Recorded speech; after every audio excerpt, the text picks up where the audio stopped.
So here we have the first cheese grater, and it's a cheese grater that is horizontal, attached to a container which catches the cheese as you grate it. There's a rubber ring on the bottom which keeps it really stable, which is really useful compared to the metal cheese grater that was quite slippy. So as you can see there, it catches all the cheese and is quite tidy. Moving on to the second grater, there is 4 edges. One does slices. It was a lot more difficult to push the cheese through, whether that's due to old age of the grater or just the angle. The next was the typical grater side, and as you can see, it deposited it inside the grater, and as you lift it up, the cheese is there. It was a bit more difficult this way than the other grater, and a lot more difficult to clean as it all stays inside.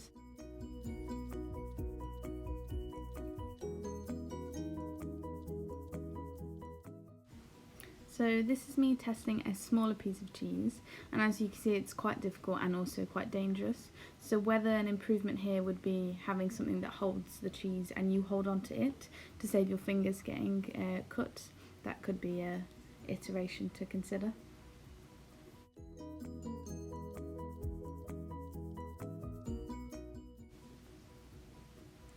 So this next product that I'm testing is in apple corer. It is really simple. It's just a rolled piece of stainless steel that you twist into the core of the apple to take out all the pieces that you can't eat or don't want to eat. So as you can see, the handle's very simple, you just hold it. I struggled to push it in, whether that's just grip wise, maybe it would benefit if there was something sticking out you could grip onto a bit more, or whether a bit of rubber coating on the handle helped. But as you can see, it does the job quite well and it pulled out quite easily. The next difficulty I had was getting it out of the device, so I didn't want to push it through the end because of the blade, and it was quite hard to grab and pull out of the other end. So whether that is something I could consider as another iteration. So this product is used for destalking strawberries and other fruits. As you can see, it works by pushing in the button at the top, which opens the blades at the bottom, and as you release it, it pulls them back in and should pull the stalk out of the fruit.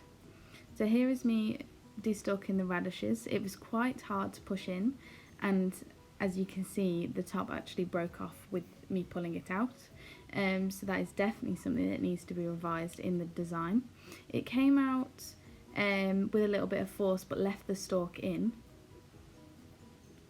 and it was just quite difficult to use all the way around. It was comfortable to hold, however, just due to the lack of sharpness in the blades, it didn't do the job well. So here I try again to pull it out. This time it does come out as I twist it, but then the issue was getting it out from the blades. So it did fall out this time, but as you're about to see with this second radish, it was quite difficult.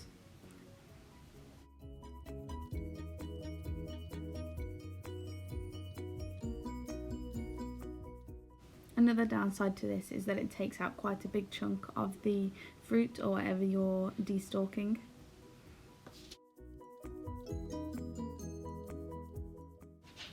So this is a crinkle cutter, and it is used on vegetables such as potatoes to make crisps. You can also use it on other vegetables, however potatoes are the main one. The blade itself is curved, so it rolls quite nicely along chopping boards, which makes it a lot easier to cut.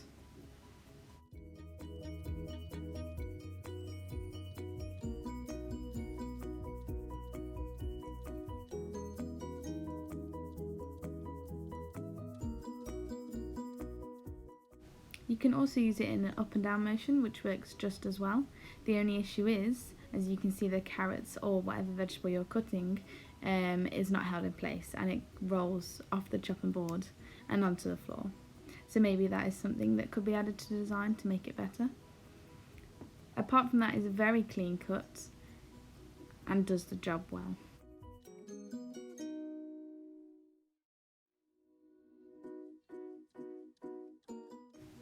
Next, I'm demonstrating it on a potato, which is its main intended use. Again, it cuts very well. It doesn't work as well rolling because of the width of the vegetable. However, it still works and cuts clean.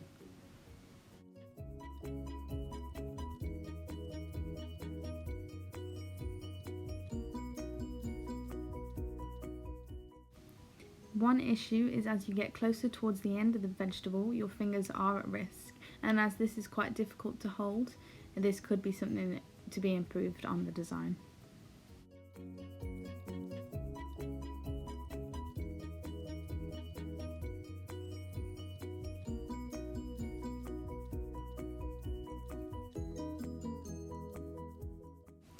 This next item is a dicer, and it can be used for a variety of vegetables, fruits, and maybe nuts and other things like that.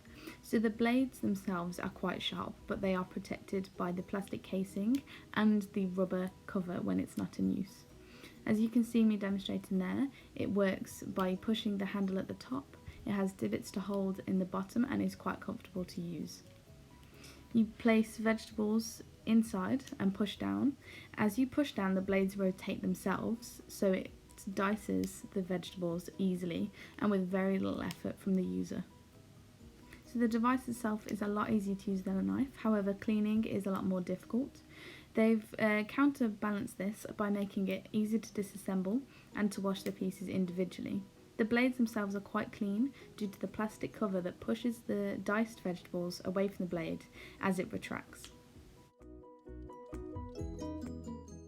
In this clip, I'm demonstrating the use of the jugs and the glasses I had in my household and how the hand looks while using them, as well as the comfort and ease of the user. So the first jug when full is quite heavy to pour, and I had to use both hands when doing so. This small glass is typically a shot glass, so it's not used for the purpose of evening entertainment classically. It is quite nice to hold and light, and your hand looks quite dainty when doing so. This second glass is a bigger glass and is typically used for drinking parties and entertainment. It is quite nice to hold, it is quite light, it sits in the hand quite nicely. Then this glass is quite decorative and again nice to hold, easy to pour into. As you can see, I don't have to use two hands now as the jug has got lighter. However, it wouldn't be much easier if I didn't have to use two hands in the first place. Moving on, this is a typical wine glass shape. I moved to the smaller jug, which is much easier to handle and much easier to pour. The only issue is there is no spout, so it would be more controlled if there was one. Moving back onto the glass, the hand sits quite nice, it is comfortable to hold, it is dainty to hold. So another typical wine glass with quite a bigger capacity. Again, nice to hold, easy to pour into due to the wide cup.